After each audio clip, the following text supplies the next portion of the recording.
control of the system from public and nonprofit entities that are directed towards altruism, to the public good. They provide services based on an organizational principle of the public good, based on compassion and equity. And as we transfer those over to for-profit hospitals and for-profit services, the way that they provide services, the reason that they provide services fundamentally changes. And patients see more user fees, there is more inequity, and the same reasons that created public Medicare in the first place, the same kinds of suffering that created the demand for public Medicare in this country and ultimately won it, are starting to emerge yet again. Who here has heard this idea that if we just let the wealthy pay a little bit, pay their way, that we'll take some pressure off the system? Who's heard that? Who has not heard that? I would say the majority of people have heard that idea, right? Well, I want to show you how that doesn't work. If I yell, can you hear me out here? Okay, I need 6 volunteers. 1, 2, 3, 4, 5, 6. Are you okay? Can you come up? I'm gonna, if you're okay with that. Are you okay? Yes. You don't want to be nice to you? Okay, there we go. Thank you very much. You've been voluntold. I'm sorry about that. Can I steal you over here? Okay. So I'm going to say you walk 2 steps towards me. Perfect. Okay, and you can face the audience. Okay, so I'm going to say that this is a lineup for an MRI. Sorry if I scratched you. Okay, so everyone knows what an MRI is? It's a scan, right? It's a diagnostic scan. And the folks here are lined up, thank you for volunteering, based on need for their MRI. And this is the doctor, the radiologist, who is going to read the MRI scan, right? So this is a lineup in the public healthcare system for an MRI. And so therefore, the neediest person is at the front of the line. I'm sorry, you've fallen. She's, having seizures. They won't stop. It's very, very serious. She needs an MRI right away, right? You're, less serious, but you need it within the next 24 hours. You need one within the next week or so, okay? So you're less needy. You need one, you've had a baseline MRI, you need one every year or 2 just to see the progress of the growing tumor in your brain. Sorry. And you're a hypochondriac. You don't need one at all.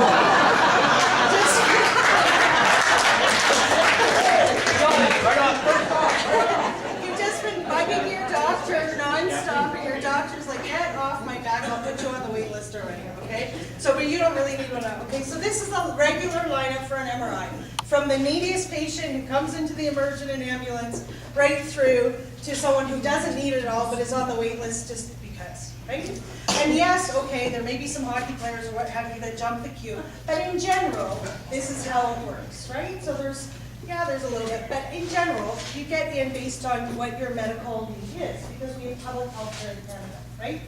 And it just so happens also, because this is Canada, not say the United States, that you are the poorest person, not the richest, right? The poorest is at the front of the line. And let's say you're low income, and you might be middle income, mid to upper income, and the very richest happens to be at the end of the line. Rich hypochondriac.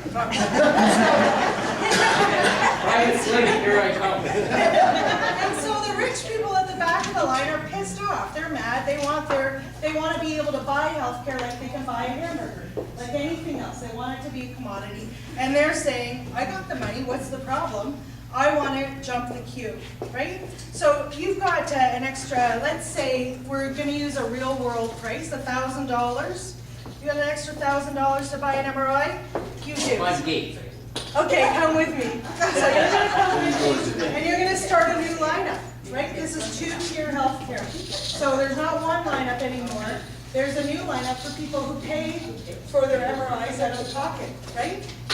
And now, what happened to you? You just got bumped back in the line, right? So why don't we say, you're pretty wealthy too, you're upper middle class, why don't we say that you want to pay $1,500, so instead of getting your MRI in 48 hours like he is, you want to pay $1,500 to get yours in 24 hours? Come with me. Okay, so you're going to get... Okay,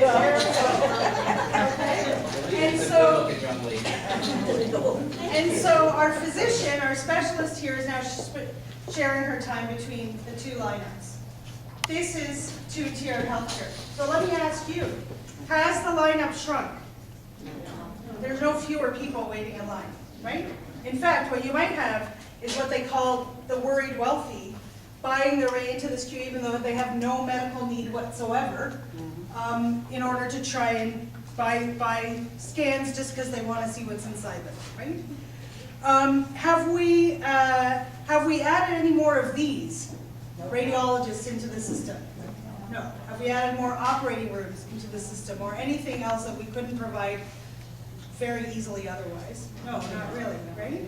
So all we've done is we've created two lineups here. Is the lineup now based on medical need? No. Are the people getting care first those who need it the most? No. And yet, and if these people here are paying now $1,500 per scan, and I'll tell you the real world price is $250 approximately per scan in a public hospital, where is this radiologist going to spend most of her time? Where she's getting paid, you know, $70 or $80 per scan, or where she's going to get hundreds and hundreds of dollars per scan? Over here. So these people with the least medical need, who didn't come in an ambulance, are not at a public hospital that has to run an ICU, teach students, run, you know, all of the more expensive services, provide services to the very sickest, right? She's going to spend more of her time over here in this system that treats people who can walk in and walk out, who are relatively well, relatively less need. Does this make